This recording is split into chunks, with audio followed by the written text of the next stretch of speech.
જૂનાગઢના ભેસાણની મામલતદાર કચેરી ખાતે સીબીડીસીની મામલતદાર પારંગી સાહેબના અધ્યક્ષસ્થાને વ્યાજબી ભાવના દુકાનદારોની મીટિંગનું આયોજન કરાયું.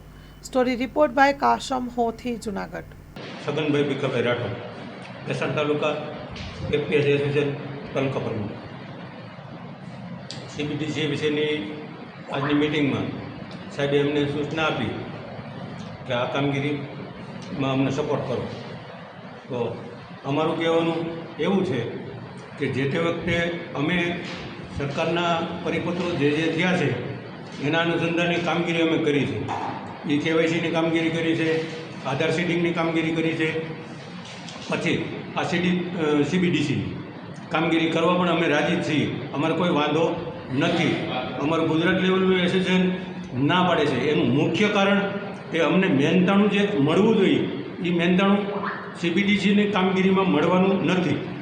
જે 20 ને 20 રૂપિયા તરીકે સરકારે નક્કી કર્યું છે, તો અમારું પણ મહેનતાણું એમાં નક્કી હોવું જોઈએ ને કે અમને આ કામગીરીના આટલું મહેનતાણું મળશે. તો એવું સરકારે કોઈ જાતનો કંઈ પરિપત્ર કર્યો નથી, જેથી અમે આ કામગીરી કરી શકીએ તેમ નથી. હાલ તમારું કહેવાનું શું થાય છે કે હવે તમારું આગળનું આયોજન શું રહેશે? આગળનું આયોજનમાં 16 તારીખે અમારે ગાંધીનગર મિટિંગ છે. મિટિંગમાં જે નિર્ણય આવશે એના અનુસંધાને આગળની કાર્યવાહી અમે કરશું.